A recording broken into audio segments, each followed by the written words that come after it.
Queridos irmãos, recebam a paz do Senhor. Assentai-vos, por gentileza. Queridos, eu quero dizer-lhes da minha alegria, satisfação, por estar com vocês esta noite para louvar ao Senhor e bendizê-lo na beleza da sua santidade. Agradeço a Deus por me permitir estar aqui pela primeira vez em Pirapora, atendendo o convite e a ordem do meu pastor Ronivan Luiz. Deus abençoe. É uma satisfação poder atender o senhor, estar cooperando com o senhor esta noite, a nossa coordenadora geral do Círculo de Oração, sua muito digna esposa, Patrícia, que Deus abençoe. E eu louvo a Deus por essa oportunidade de poder cooperar com meu pastor nesta linda cidade. Louvo a Deus pela vida do vice-presidente, sua muito digna esposa, e também pela vida do nosso presidente de honra, pastor Salomão. Que Deus abençoe, prazer conhecê-lo. E quero agradecer a Deus, agradecendo ao Senhor pela vida desses homens, eu faço-me extensivo aos demais pastores, obreiros aqui presentes. Louvo a Deus pela vida do pastor Cícero, que está fazendo aí o nosso translado. Tem sido bênção de Deus e um momento muito bom que tenho vivido com o pastor Cícero. E agradeço a Deus pela vida de todas as nossas queridas irmãs, por permitir fazer parte da história de vocês. É para mim uma honra, uma satisfação estar cooperando com vocês esta noite e amanhã, permitindo Deus. Queridos, eu quero esta noite agradecer a Deus pela vida da nossa cantora Adelina, que Deus abençoe poderosamente, e os demais que estiveram já louvando ao Senhor, e por toda esta organização. Que Deus abençoe vocês, parabéns, que a mão do Todo-Poderoso continue estendida sobre todos. Muitos irmãos, nós sabemos, e irmãs, trabalham aí nos bastidores para um evento como este acontecer. Muito obrigado, Deus abençoe a todos e que a bênção do Eterno continue estendida sobre nós. Quem trouxe Bíblia essa noite? Cadê a Bíblia dos irmãos? Vamos abri-la. Evangelho de Jesus Cristo, conforme escreveu Mateus, capítulo de número 25. Evangelho do Senhor Jesus Cristo, conforme escreveu Mateus, capítulo de número 25. E nós estaremos olhando para o versículo de número 4, que é o tema escolhido para esta festividade. Capítulo de número 25, versículo de número 4. Eu quero ler dos versos 1 ao versículo de número 4. Quem encontrou diz amém. Deus abençoe os nossos sonoplastas, pelo esse som abençoado, nossos musicistas, que a bênção do Todo-Poderoso continue invadindo a todos. Então o reino dos céus será semelhante a 10 virgens, que, tomando as suas lâmpadas, saíram ao encontro do esposo. E 5 delas eram prudentes e 5 loucas. As loucas, tomando as suas lâmpadas, não levaram azeite consigo, mas as prudentes levaram azeite em suas vasilhas com as suas lâmpadas. E você diz amém. Queridos, o tema escolhido para esta grande festividade é chamadas para servir com suas vasilhas cheias de azeite. E esse tema é um tema muito atual, pois nós temos uma parábola dita por Jesus Cristo e escrita por Mateus, registrando o momento em que o Senhor fala sobre a importância da vigilância. E é de suma importância entendermos que os evangelistas registram mensagens de Jesus e ensinamentos, e os ensinamentos de Jesus, ele procurava ser o mais simples possível, para que todos pudessem entender o que ele de fato está falando. E uma vez que Mateus escreve para os judeus, ele vai registrar o momento de parábolas que Jesus falou com relação a algo que eles viviam e vivenciavam.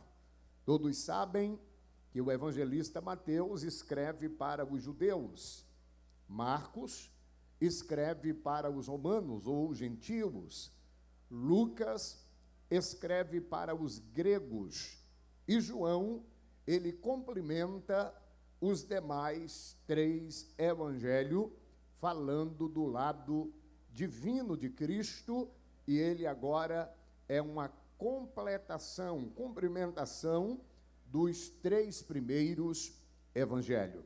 Portanto, uma vez que Mateus escreve para judeus, Mateus apresenta Jesus como o rei prometido, o rei que havia de vir.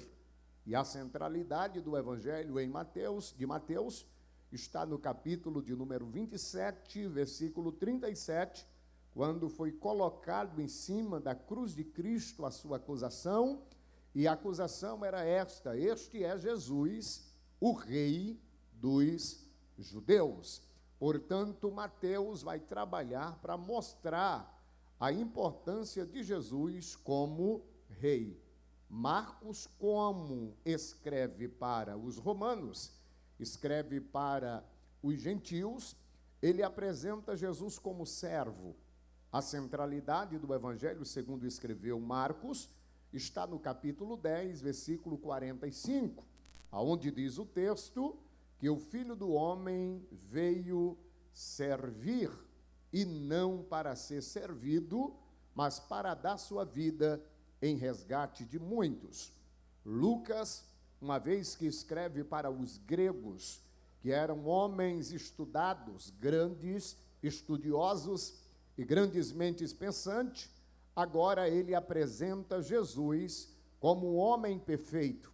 A centralidade do Evangelho de Lucas está no capítulo 19, versículo 10, quando a Bíblia diz que o Filho do Homem veio buscar e salvar o que se havia perdido.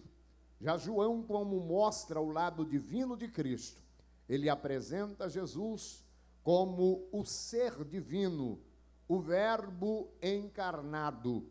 A centralidade do Evangelho joanino está no capítulo 20, versículo de número 31.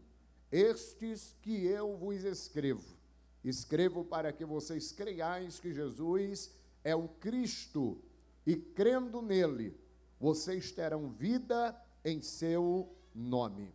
Portanto, é assim que os evangelistas escreveram a historicidade e tudo o que Jesus fizera. Mateus, como se dedica a mostrar Jesus como o rei para os judeus, ele inicia de uma forma coesa, apresentando a genealogia, pois todo rei necessariamente precisa de uma genealogia.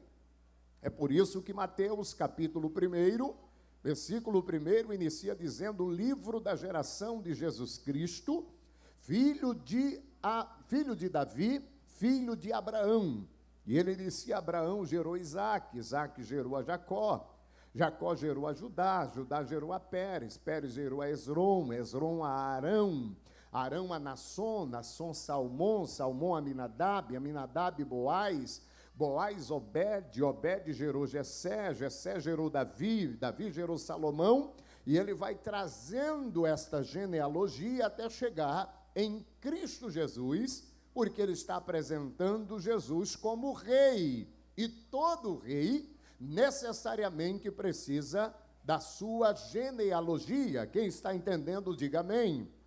Capítulo 2 de Mateus, Mateus agora apresenta a visita que Jesus recebe dos magos que vieram do Oriente. O dicionário bíblico Orlando Boy nos informa E aqueles magos, um veio da Índia, outro veio da Grécia e o outro veio do Egito. O nome do primeiro era Gaspar, o segundo era Melquior e o terceiro era Baltazar. E eles vieram visitar a Cristo Jesus, porque todo rei recebe visitas importantes. Capítulo 3 do Evangelho, segundo escreveu Mateus, nós temos ali João o Batista, aquele que veio abrir o caminho, preparar o caminho para a chegada do Salvador, porque todo rei precisa de súditos que preparem o caminho para a sua chegada. Já o capítulo 4 de Mateus, a partir do capítulo 3, versículo 16, nós temos um momento em que Jesus é batizado. Capítulo 4, ele é levado pelo Espírito Santo para o deserto para ser tentado. A partir do capítulo 4, quando ele retorna do deserto, ele inicia o seu ministério, que tem uma duração de 3 anos e meio. Capítulo de número 4, ainda, ele escolhe os seus discípulos. Capítulo 5, 6 e o 7, ele instrui a estes discípulos e aos seus seguidores no sermão da bem-aventurança. A partir do capítulo de número 8, ele agora inicia o seu ministério público, pregando, falando, curando, libertando, restaurando e mostrando o objetivo ou os objetivos com a qual ele veio a este mundo. E dentre as suas mensagens, ele fala de várias parábolas. Ele contava parábola para tornar mais simples o entendimento daqueles que o ouviam. E no capítulo de número 25, que vocês escolheram como tema, nós temos aqui a continuação escatológica do capítulo de número 24. Quando nós observamos a epígrafe do capítulo 25, fala, o sermão profético continua. Por quê?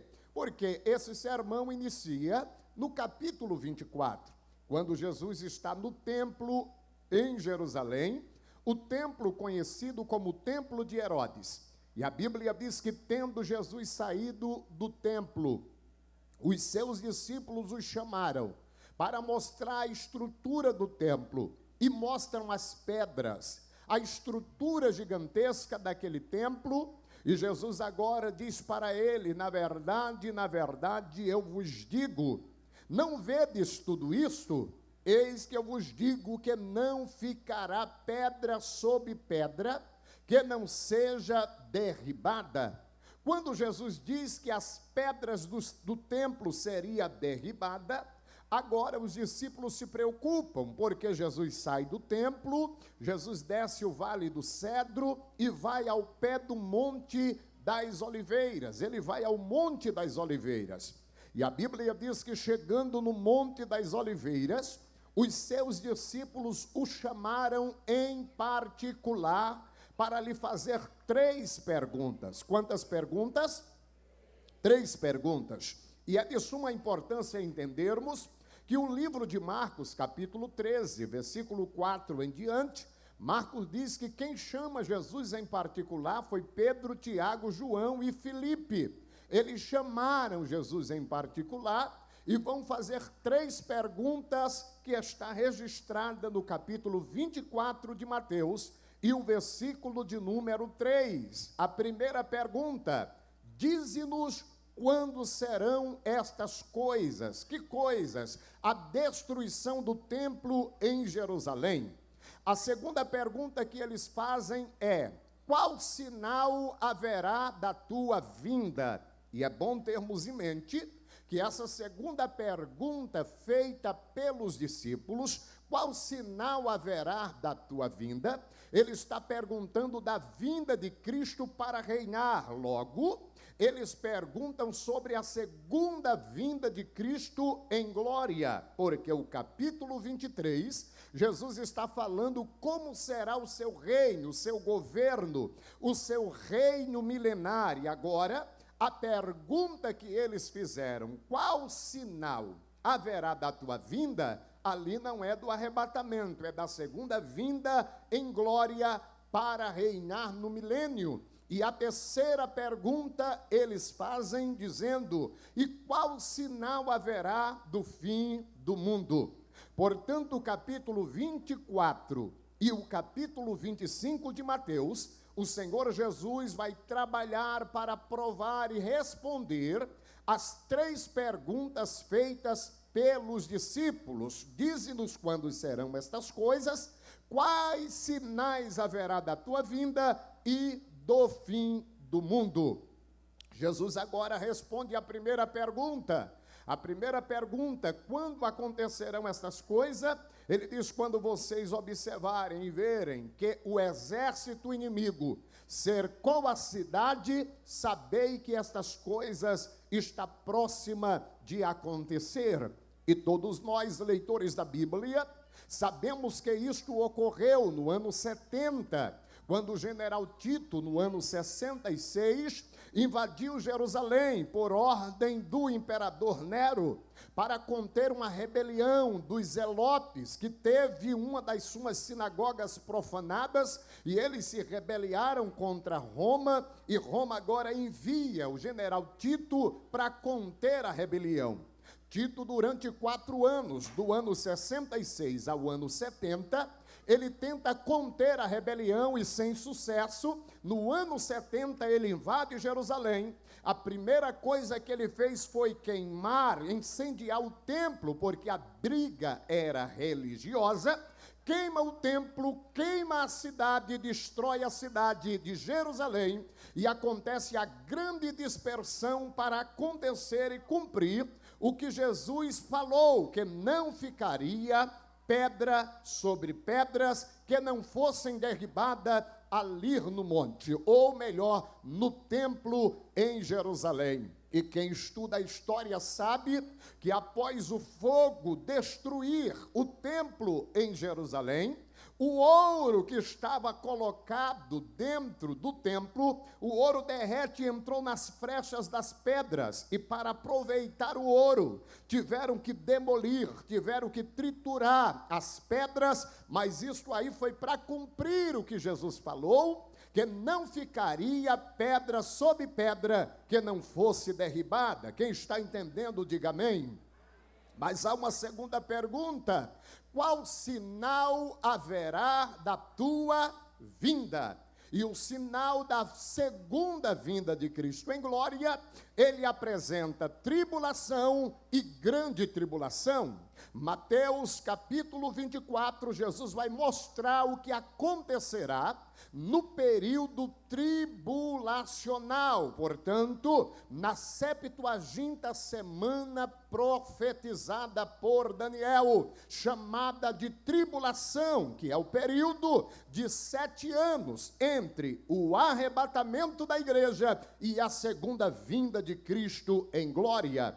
Portanto, o sinal da segunda vinda de Cristo em glória, ele apresenta a tribulação, e ele demonstra com muita precisão em Mateus 24, e o sinal do fim do mundo, que é a terceira pergunta, ele apresenta em Mateus capítulo 24, versículo 14, ele diz que o sinal para o fim do mundo é o evangelho ser pregado em todo o mundo, em testemunho de todas as gente, e então virá o fim. O fim o quê? O fim do mundo. Então, quando Jesus fala deste contexto, Jesus vai autenticar a veracidade dessa resposta no capítulo de número 24 de Mateus, no decorrer de todos os seus versículos. Quando ele fala, respondendo à primeira pergunta, ele aponta para o exército de Roma cercando a cidade. Quando ele fala da sua segunda vinda em Cristo, de sua segunda vinda em glória, ele aponta a tribulação e grande tribulação. Quando ele fala e responde sobre o fim do mundo, ele fala do evangelho que será pregado em todo o mundo, em testemunho de todas as gentes, e então virá o fim. Mas é interessante notarmos que Jesus fala do evangelho do reino.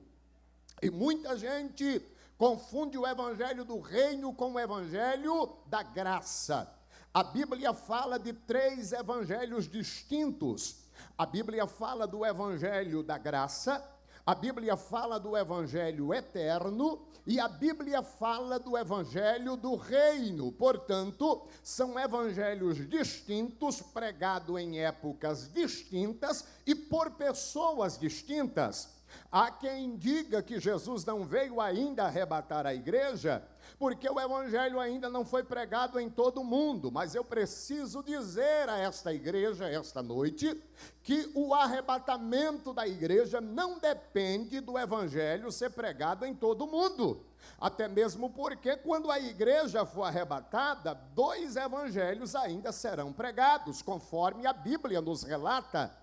Hoje nós não pregamos o evangelho do reino, nem tampouco o evangelho eterno. Qual o evangelho que pregamos? O evangelho da graça. E a Bíblia nos mostra este contexto. Paulo vai mostrar por 32 vezes nas suas escritas que nós pregamos o evangelho da graça. Quem iniciou pregando o evangelho do reino foi Cristo Jesus. A Bíblia nos diz em Mateus capítulo 4, versículo 23, que percorria Jesus por toda a Judéia e cidade circunvizinha, pregando o evangelho do reino. Por quê? Porque o evangelho do reino, o rei precisa estar fisicamente presente. Mas a Bíblia nos diz em João, capítulo 1, versículo de número 11 e o 12, que ele veio para o que era seu, e os seus não o receberam, mas a todos quanto o receberam, deu-lhes o poder de serem feitos filhos de Deus aos que crerem no seu nome.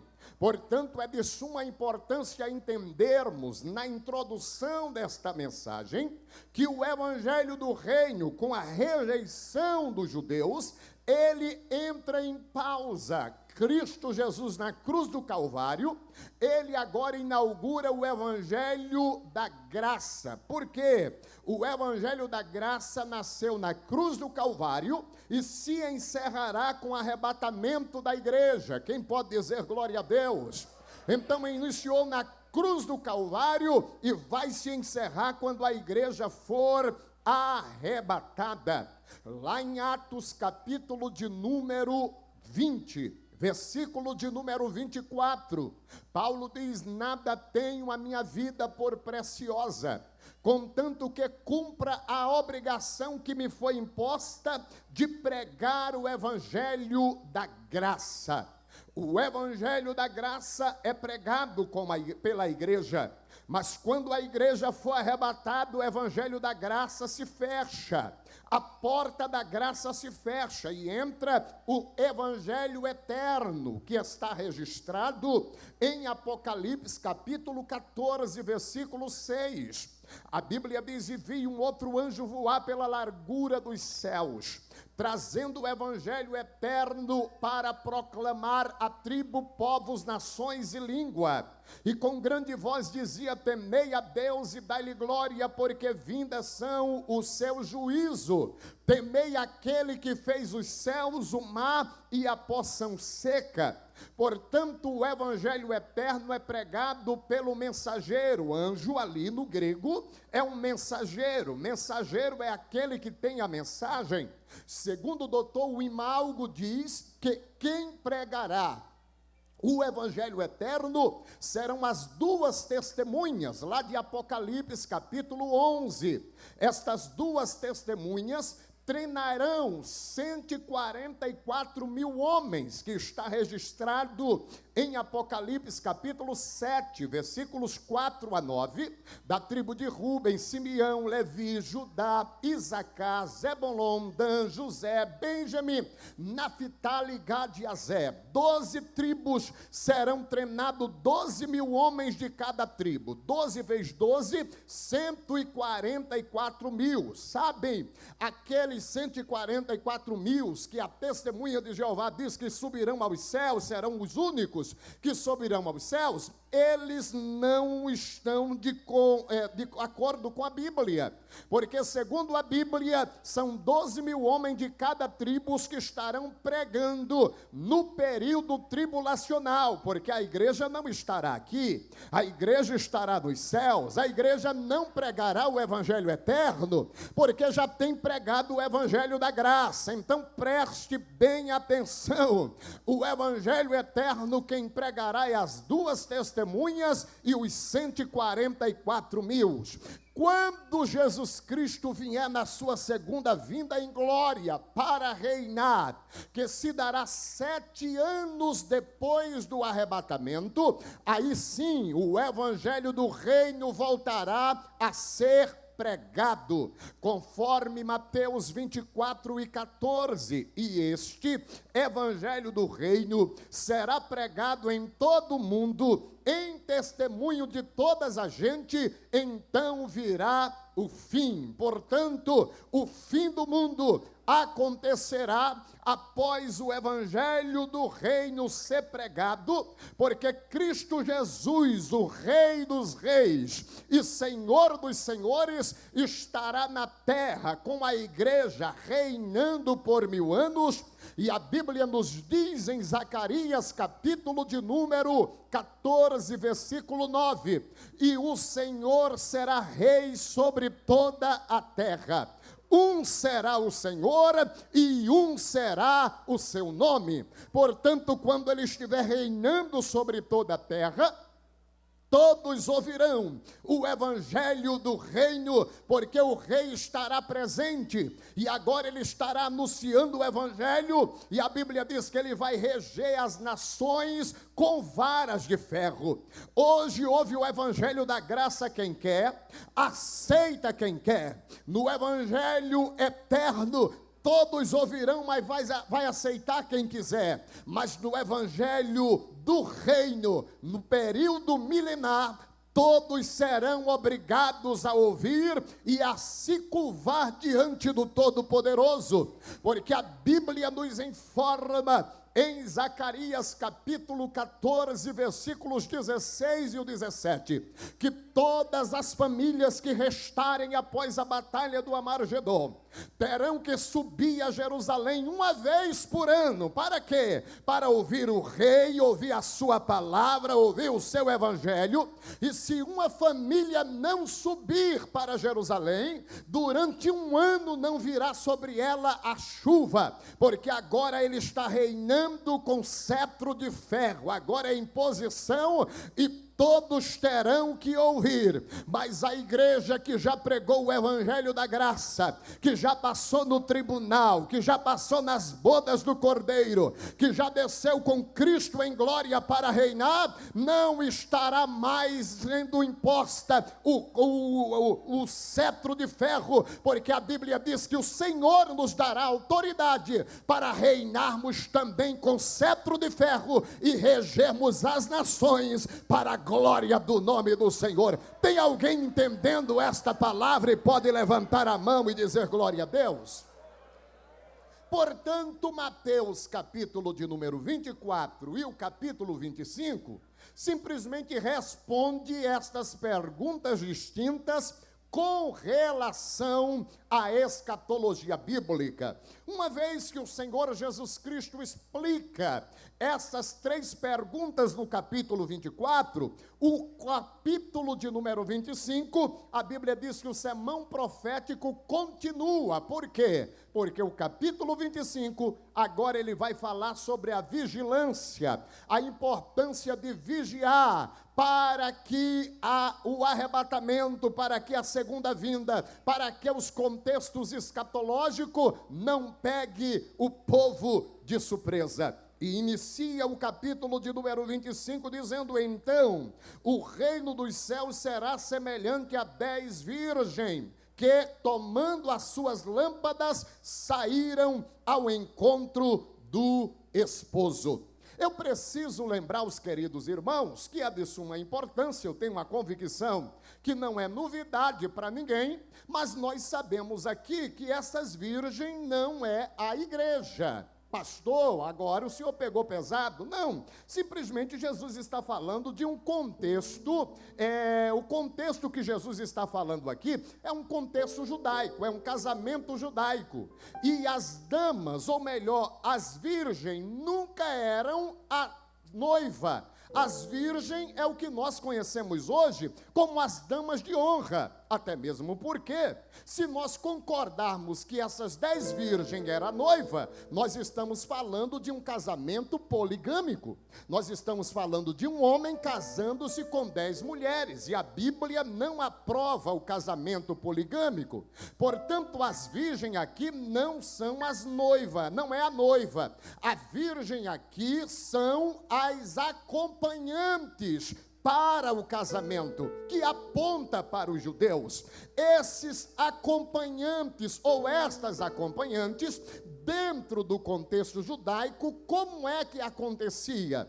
Um noivo, quando pedia a mão da noiva em casamento, ele ia até a casa do pai da noiva, pedia a sua mão em casamento, pagava o dote para o pai da noiva, voltava para a sua casa para preparar o momento do casamento. No dia do casamento, ele saía da casa do pai dele, ia até a casa do pai da noiva, pegava a noiva e trazia até a casa do seu pai e entrava para a festa, que era chamada a festa das bodas, que durava aproximadamente 7 dias. Com esta imperatividade judaica, dentro do casamento, a noiva tinha a oportunidade, para este evento especial, escolher 10 amigas mais próximas. Estas 10 amigas estariam abrilhantando o dia mais desejado pela noiva. Então elas vestiam a mesma veste, elas penteavam da mesma forma os seus cabelos, elas calçavam os mesmos sapatos, tinha que ter lâmpada acesa, tinha que estar no mesmo traje, falar a mesma língua, para que quando o noivo que foi buscar a noiva chegasse em sua casa, ela adentrariam juntamente com a noiva e o noivo para as bodas. Então era assim que funcionava. No texto, a Bíblia está dando foco e ênfase à vigilância. E Jesus, agora falando para judeus, ele mostra que o reino dos céus será semelhante a 10 virgens. Essas 10 virgens foram convidadas para entrarem para as bodas. E isso é de suma importância, porque dentro desta temática, dentro desse texto de Mateus 25, a noiva não aparece. A noiva não aparece no momento e dentro da história.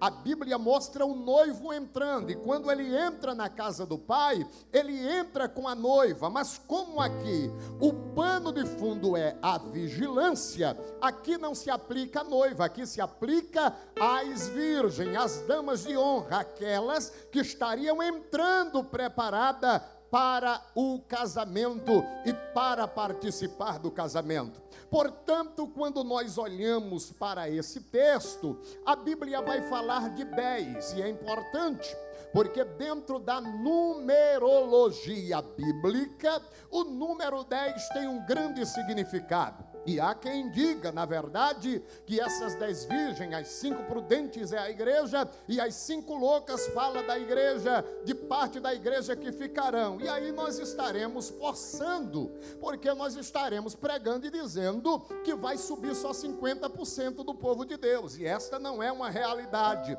Jesus investiu num povo, Jesus investiu numa noiva, e não vai ficar parte nenhuma da noiva verdadeira. A noiva, pastor Ronivan, vai subir, a noiva vai entrar. Agora, Israel, que representado aqui pelas 10 virgens, se quiser entrar com a noiva para as bordas, tem que estar preparado, tem que estar pronta, tem que estar vigilante para o momento, porque o noivo já decidiu, eu vou buscar a noiva, e quando eu chegar na casa do pai, se as virgens estiver pronta, elas entram com a noiva e comigo, mas se não estiver pronta, fica do lado de fora, mas a minha noiva, o casamento acontecerá. Então permita-lhes dizer debaixo desta palavra, ninguém vai impedir o casamento, o encontro de Cristo com a igreja. A noiva de Cristo é pura, a noiva de Cristo é virgem, a noiva de Cristo é preparada, a noiva de Cristo aguarda todos os dias a chegada do noivo, porque muito em breve ele raiará nas nuvens dos céus para buscar a noiva e levar a noiva para a casa do Pai, porque ele fez uma promessa: na casa do meu Pai há muitas moradas, se não fosse assim eu vos teria dito, vou preparar-vos lugar, e quando eu for e vos preparar lugar, virei outra vez e vos levarei para mim mesmo, para que aonde eu estiver, estejais vós também. Quem crê nesta promessa? Onde está a noiva do Senhor que acredita nesta promessa? Ele fez a promessa e ele é fiel para cumprir. Portanto, quando nós olhamos aqui as 10, dentro do conceito judaico, o número 10 tem uma grande importância. Aliás, à luz da Bíblia, pastor Erivaldo de Jesus, escrevendo um livro super interessante, ele vai mostrar à luz da Bíblia a importância da numerologia. Por exemplo, o número 1 é o número de Deus, com base em Deuteronômio capítulo 4, versículo de número 6. Ouve, ó Israel, o teu Deus é o único Senhor. Capítulo de número 6 do livro ou da carta aos Efésios, verso de número 4, a Bíblia diz: há um só Deus e Pai de todos, que é em todos, por todos e sobre todos. O número 1 é o número de Deus. O número 2 é o número da concordância, com base em Eclesiastes capítulo 4, versículo 9. É melhor serem 2 do que 1, porque caindo um, o outro o levantará. Capítulo 18 de Mateus, versículo 19, a Bíblia diz: e tudo que 2 concordarem na terra será concordado nos céus, porque o número 2 é o número da concordância. O número 3 é o número da Trindade, com base em Mateus capítulo 28, versículo 19, a Bíblia diz: portanto, ide e ensinai a todas as nações, batizando-as em nome do Pai, do Filho e do Espírito Santo. Capítulo de número 13 da segunda carta de Paulo aos Coríntios, versículo 13, Paulo diz que a graça do Senhor Jesus Cristo, o amor de Deus e a comunhão do Espírito Santo esteja com todos vós. Portanto, o número 3 é o número da Trindade. O número 4, à luz da Bíblia, é o número da totalidade da criação. É por isso que Isaías, capítulo de número 12, versículo 11, ou melhor, capítulo 11, versículo 12, a Bíblia fala sobre os 4 cantos cardeais da terra, para falar da totalidade da criação: norte, sul, sul, leste e oeste. Capítulo 4 de Apocalipse, versículo 6, a Bíblia fala sobre os 4 animais que estão diante do trono de Deus para trabalhar a ideia da totalidade da criação. O número 5 é o número da responsabilidade humana, à luz da Bíblia. Haja visto, capítulo de número 25 da leitura, tema: nós temos aqui 5 virgens loucas e 5 prudentes. As loucas foi assim chamada porque não entenderam a responsabilidade de levar consigo azeite, mas as prudentes entenderam a responsabilidade de levar consigo azeite. Portanto, o número 5 é o número da responsabilidade humana. O número 5 ainda, quando olhamos Mateus 25, versículo 20, a Bíblia fala de um homem que recebeu 5 talentos, e ele entendeu a responsabilidade de granjear mais 5, por isso foi tido como servo bom e servo fiel. Já o número 6 é o número da criação do homem, é o número do homem, com base em Gênesis, capítulo 1, dos versos 26 ao 31, o homem foi formado no 6º dia. É por isso que lá em Apocalipse, capítulo 13, versículo de número 18, quando a Bíblia fala da triunidade satânica, a Bíblia diz: aqui está a sabedoria, e quem lê entenda, pois o número da besta é o número de homem, 666. O que é que o texto está nos dizendo? Que 3 homens estarão no domínio, no poder, no período tribulacional. Assim como no Brasil nós temos os 3 poderes, o legislativo, o judiciário e o executivo, assim também acontecerá no período tribulacional. Capítulo 13 de Apocalipse, versículo 1 e 2, nós encontramos ali o dragão vermelho, que é o próprio Satanás.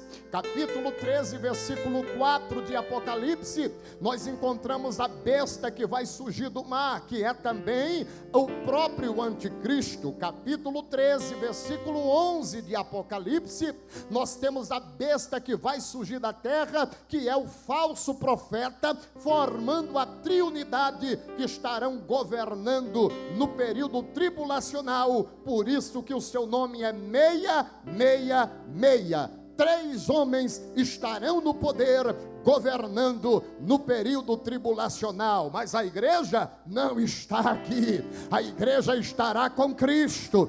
Eu vou dizer de novo para ver se alguém pega: a igreja não vai estar aqui, a igreja já estará com Cristo para sempre na eternidade, porque antes que comece a tribulação, a igreja será arrebatada, a igreja será arrebatada, a igreja será arrebatada, a igreja será arrebatada.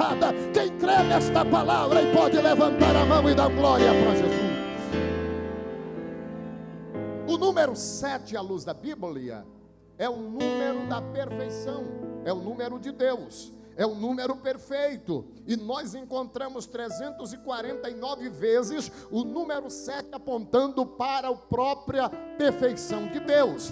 Gênesis 2, verso 1 e 2, Gênesis 7, verso número 2, Gênesis 7, verso 10, Gênesis 12, versículo de número 2 e 3, Gênesis 20, versículo 30, Gênesis 41, nós encontramos 17 vezes a palavra 7, e assim sucessivamente, porque o número 7 é o número de Deus. Já o número 8 é o número do símbolo das causas eternas.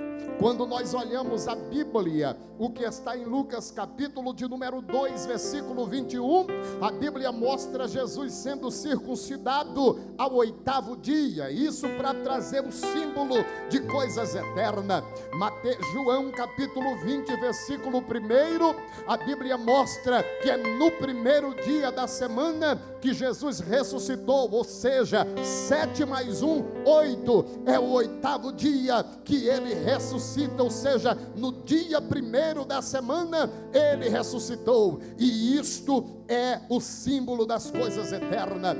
Já o número 9 é o trabalho, simboliza e demonstra o trabalho do Espírito Santo. Lá na primeira carta de Paulo aos Coríntios, capítulo de número 12, dos versos 1 a 9, nós temos os 9 dons do Espírito Santo.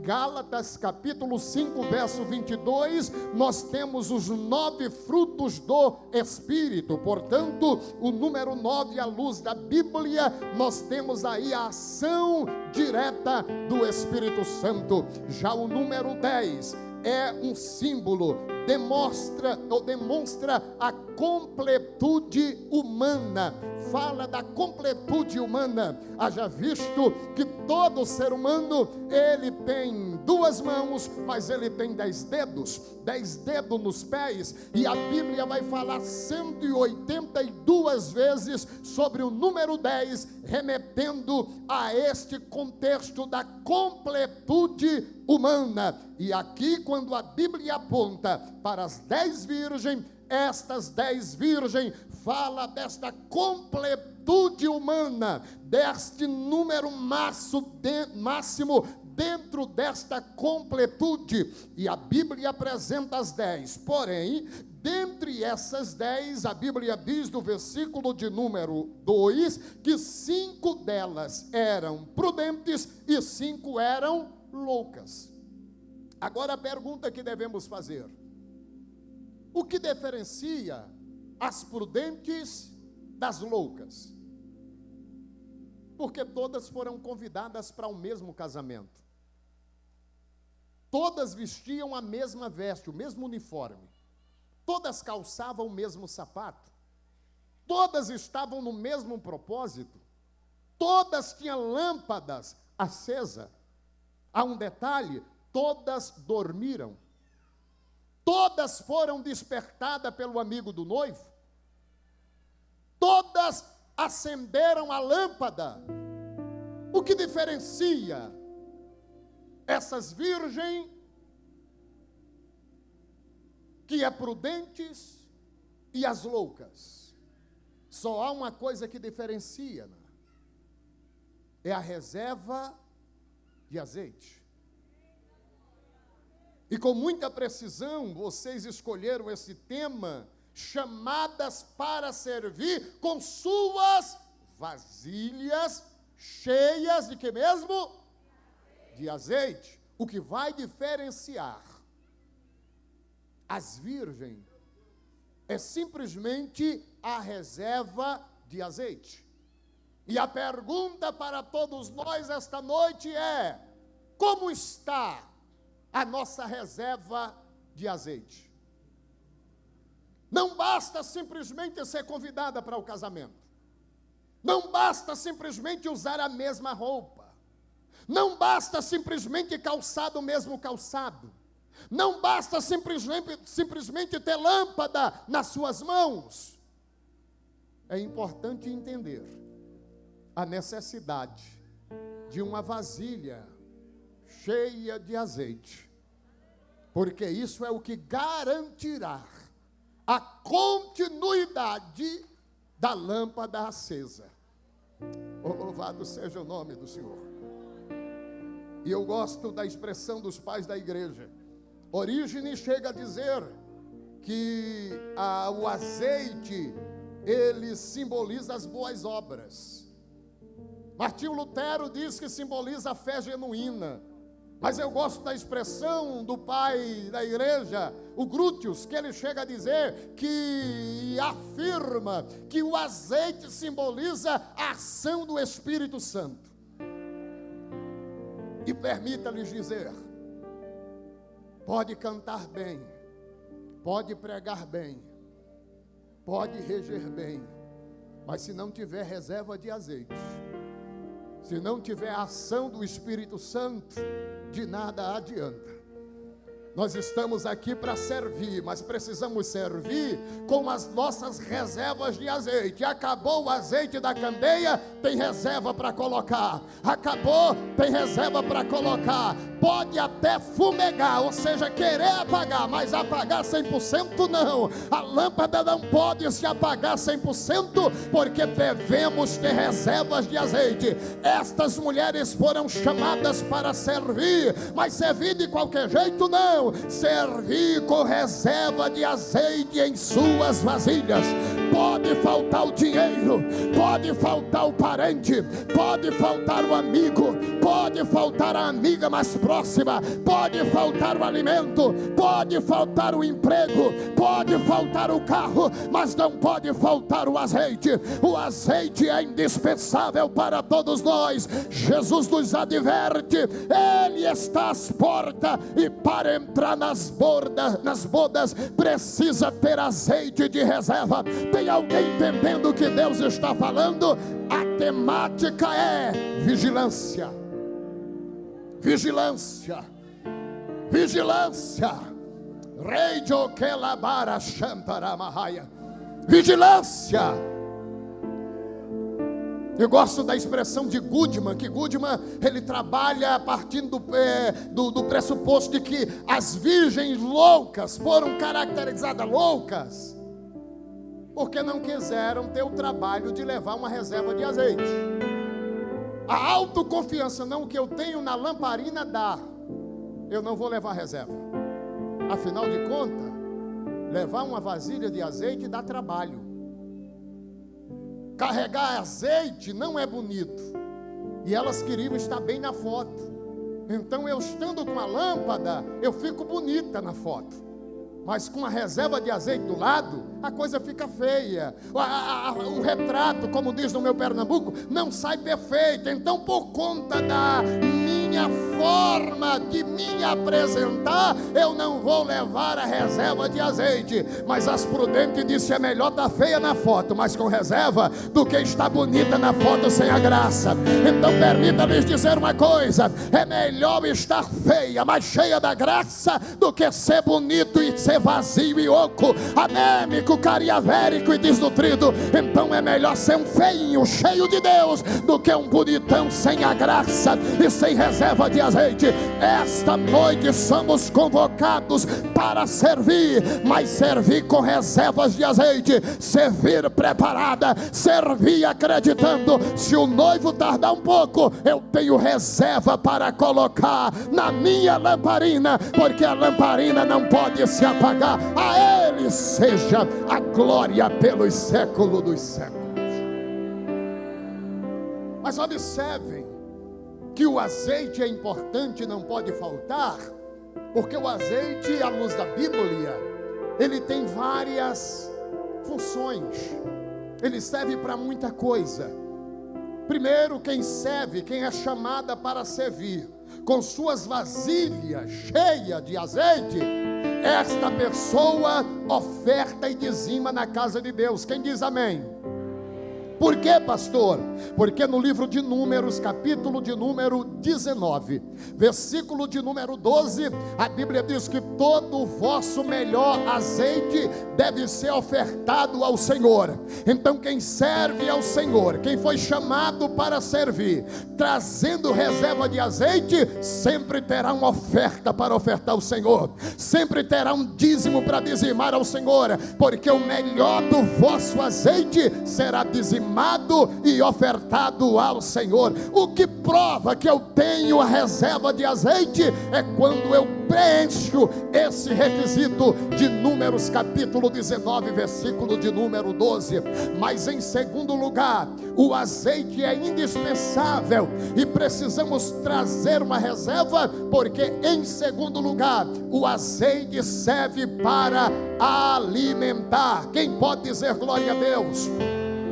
Primeiro livro dos Reis, capítulo de número 17, versículo de número 12. Quando Elias chega lá na viúva de Serapta, ele pede para ela: traze-me um pouco de água. Ela vai buscar, mas imediatamente Elias diz para ela: traga-me também um bolo. Eu quero um pão, eu quero um bolo, traz um bolo para mim.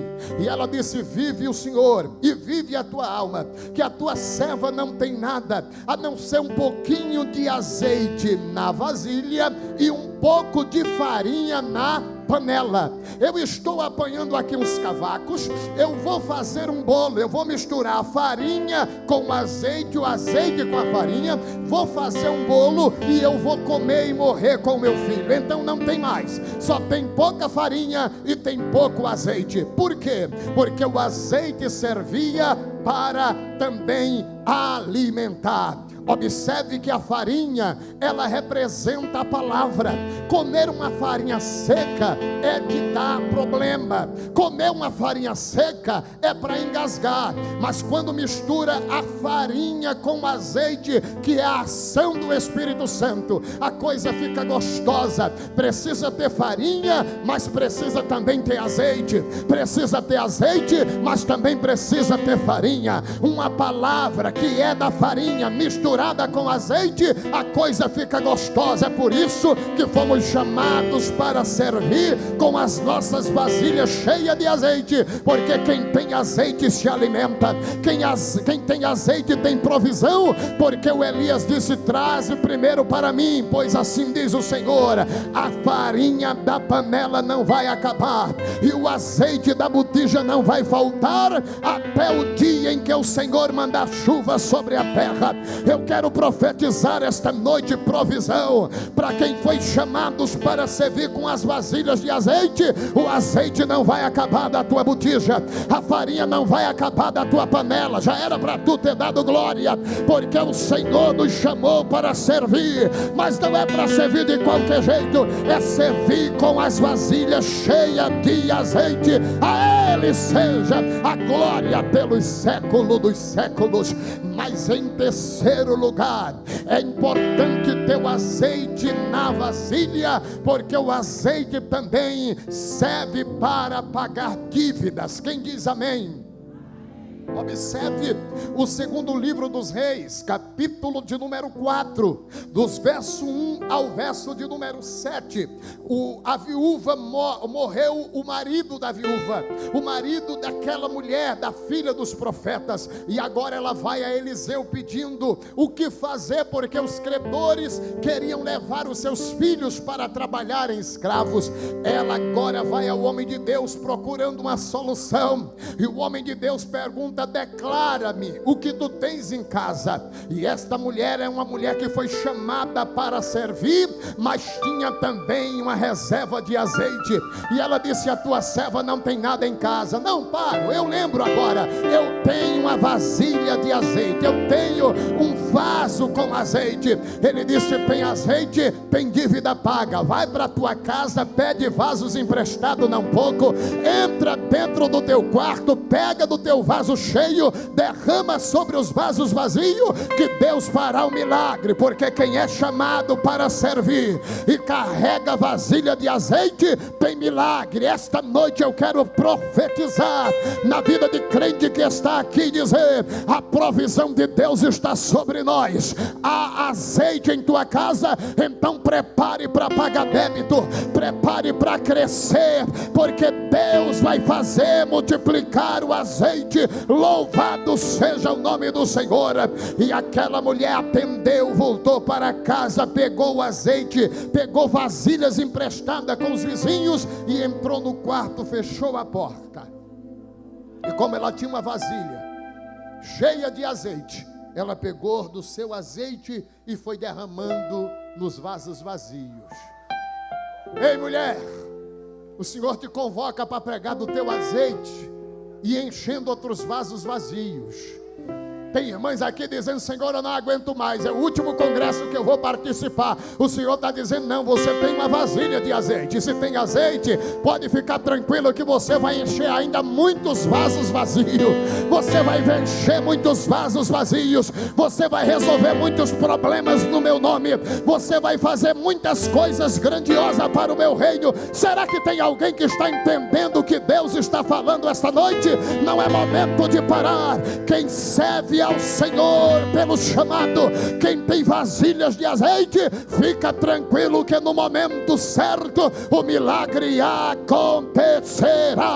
Eu vou dizer de novo para ver se você dá glória. É o primeiro dia do congresso. Se tem vasilha de azeite, fica tranquilo, porque o milagre acontecerá. Acontecerá. Será que você tem coragem de dizer para alguém que está do seu lado: se tem uma vasilha de azeite, prepara para o milagre acontecer na tua casa? Oh glória, oh glória, oh glória, o milagre vai acontecer na tua casa. E é interessante que a mãe, quando diz para o menino: traz aí mais vaso vazio, o menino disse: mamãe, não tem mais vasos vazios não, está tudo cheio. E aí a Bíblia diz que o azeite parou. O azeite não acabou, o azeite parou porque não tinha mais vasos para encher. Quando aquela mulher olhou, ela olhou na sala, para onde ela olhava era vasos de azeite, cheio. Olhou na cozinha, era só vaso cheio de azeite. Olhou no quarto, só vaso cheio de azeite. Banheiro, vaso cheio de azeite. Ela ficou tão maravilhada, disse: o que eu vou fazer com tanto azeite? Tem azeite no quarto, tem azeite na sala, tem azeite na cozinha, tem azeite no banheiro. Eita, esta noite está descendo o azeite. O Senhor está dizendo que vai entrar em lares aqui esta noite, e Ele vai manietar o inimigo, vai manietar o valente, e Ele vai começar a encher vasos vazios. Vai ter azeite lá na sala, não vai ter contenda na tua sala. Vai ter azeite na cozinha, vai ter azeite no banheiro, vai ter azeite no quarto. E quando aquela mulher viu tudo isso, corre até o homem de Deus, que é o homem de Deus: o que é que eu faço com tanto azeite? Tem azeite na sala, na cozinha, no banheiro, tem azeite no quarto. Eu não sei o que fazer com tanto azeite. O homem de Deus disse: vai, pega o azeite, vende o azeite, paga a quem tu deve, e tu e teus filhos vivam do resto. Só que o que é interessante é que Dr. Cobran, ele diz o seguinte: eu imagino que aquela mulher, ela pegou vasos de 5 litros, de 10, de 20 e de 50 litros, que eram os vasos da época. A necessidade que ela tinha era tão grande que ela pega o vaso de 50 para levar à cidade, mas não consegue levantar. Pega o vaso de 30, até levanta, mas a cidade é longe, não dá para levar o vaso de 30.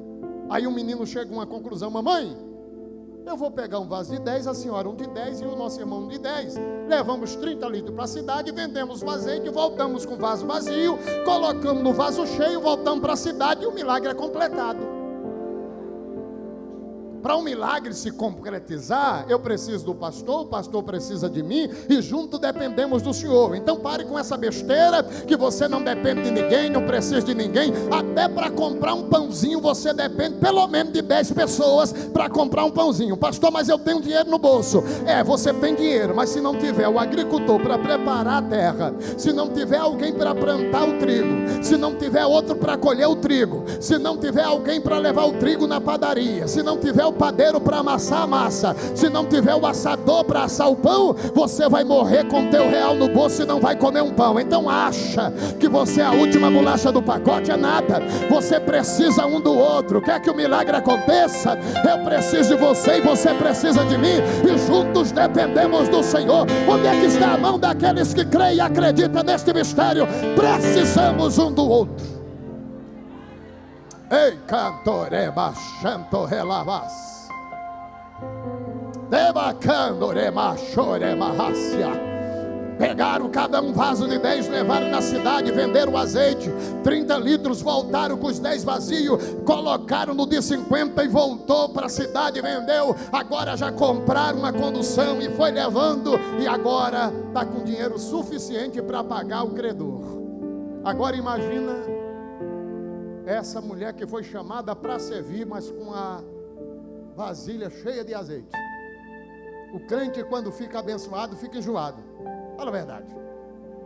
A gente vai passando na prova, e já dizendo: na hora que Jesus der vitória, eu vou fazer um culto de ação de graça, eu vou fazer um churrasco, vai ter bolo, vai ter torta, vai ter só Coca-Cola da original, e a gente vai chamar um monte para fazer, porque crente não bebe, não fuma, mas come, que é uma maravilha. Agora imagina esta mulher já com dinheiro para pagar os credores, já abençoada até o tutano, porque foi chamada para servir com vasilha de azeite cheia. Agora tem muito azeite, tem muito dinheiro, eita glória. Disse, vamos lá diante do credor e vamos pagar. E chega para o credor, diz, faz a conta que eu vim pagar meu débito.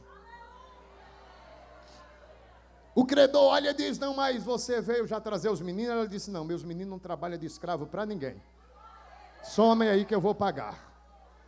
Como é que você vai pagar? Disse, não interessa, vai ser com dinheiro vivo. Então some aí. Aí ele começou a somar. Na época não é como hoje, tudo computadorizado, não, era tudo num cadernozinho, na caderneta. Aí ele anotou, e dia tanto ele pegou tanto, dia tanto pegou tanto, deu X. Digamos que deu 9.900 se fosse hoje. Ela disse, é só por isso que você ia prender meus meninos para trabalhar de escravo? A senhora está achando pouco? Disse, é muito pouco para o meu Deus.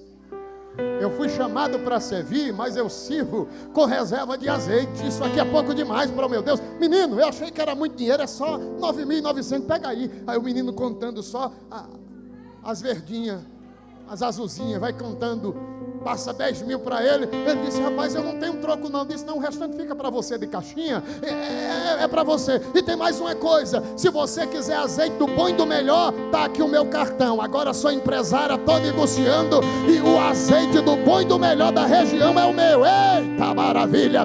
Deus está falando com mulheres aqui, com homens que foram chamados para servir, mas que querem servir com vasilhas de azeite cheia. O Senhor está dizendo, vai vir provisão para a tua casa, vai vir provisão para a tua empresa, vai vir provisão para a tua cidade, vai vir provisão para os teus projetos. Quem pode crer na palavra de Deus? Estou pregando Bíblia. Deus está falando de provisão. Aqueles que crê, receba da parte de Deus, porque quem foi chamado para servir com reserva de azeite tem provisão da parte de Deus. O azeite é de suma importância, porque o azeite serve para cicatrizar feridas. Isaías capítulo 1, versículo 6. A Bíblia diz que para a ferida ser cicatrizada, tem que ser encharcada com óleo de azeite. Eita. O Senhor está me falando algo aqui esta noite, que Ele está cicatrizando feridas aqui esta noite. Há uma cura do Senhor aqui esta noite para nossas vidas. Você que me assiste em sua casa, há uma cura de Deus para a tua vida esta noite. O azeite, como símbolo do Espírito Santo, vai descer na tua casa. Seja curado agora. Seja curado agora. Seja curado agora. O Espírito Santo atua em nós aqui esta noite, pastora Patrícia.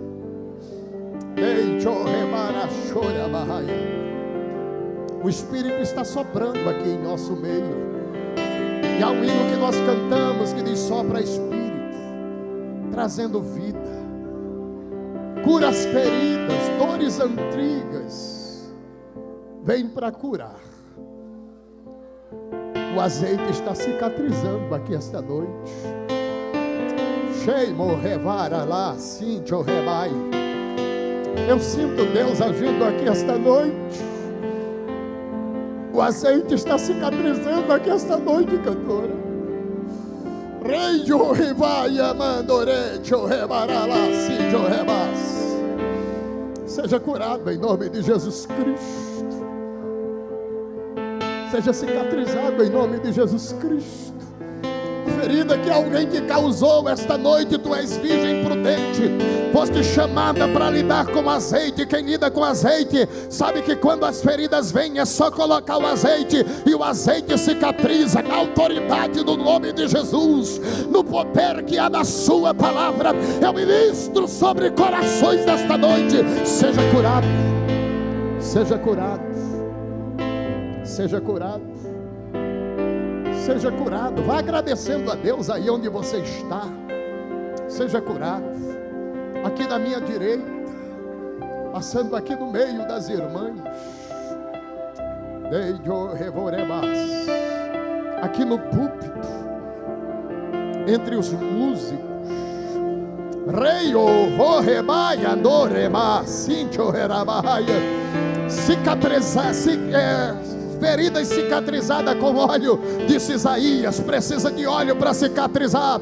É por isso que nós fomos chamados para servir, mas não é de qualquer jeito, é com uma reserva de azeite, porque sempre haverá alguém para nos ferir, porque você é serva, você é servo, você trabalha, e quem trabalha provoca o inferno, quem trabalha provoca quem não trabalha. Então sempre virá mensagem para nos desmotivar, mas esta noite abre a reserva de azeite, começa a cicatrizar a ferida aqui esta noite, na autoridade do nome de Jesus.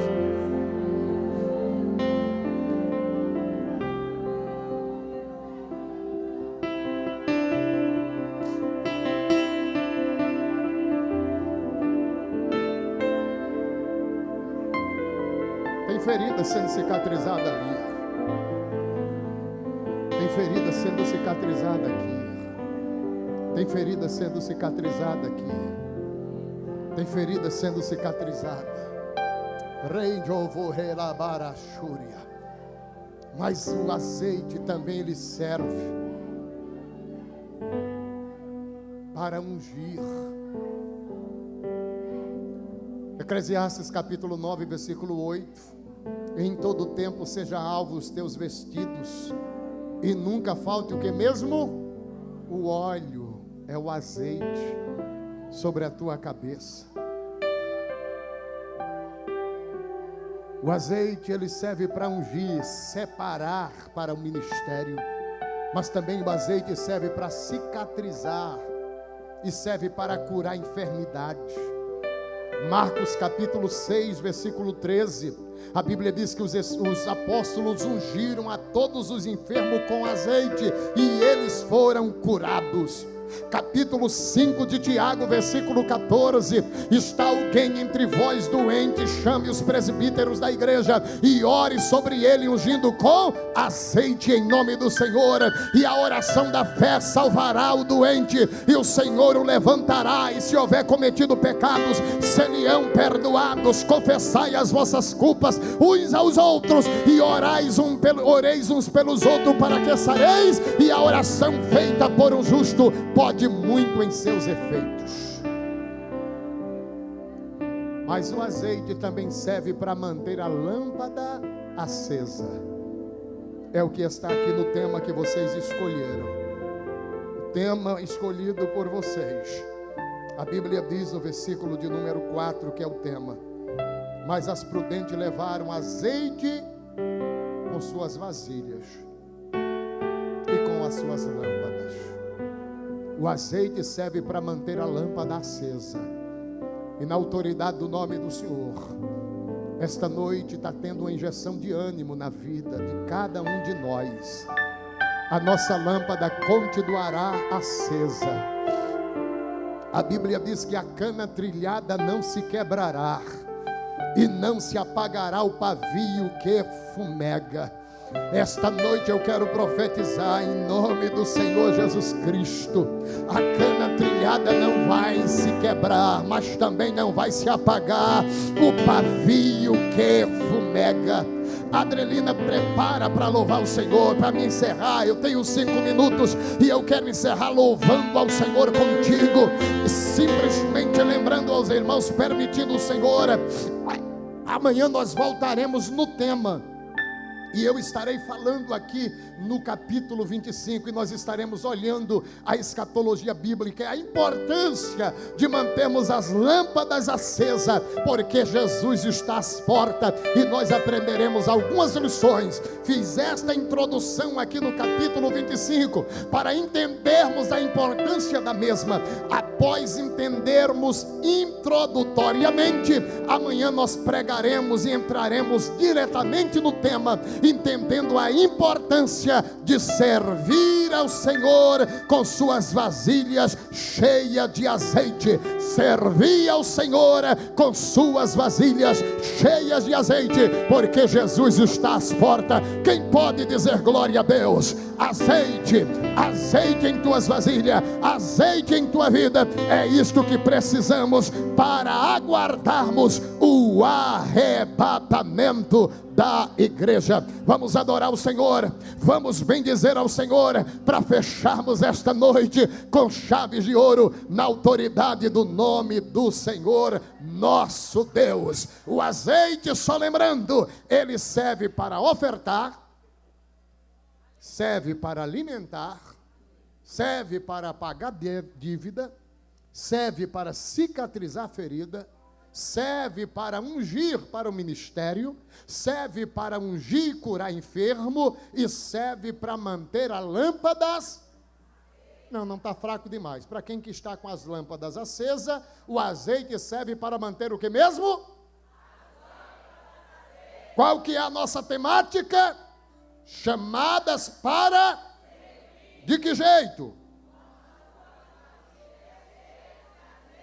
Então vamos continuar servindo ao Senhor. Vem aqui, cantora, louve ao Senhor, e eu já devolvo a oportunidade a quem de direito, ao pastor da igreja.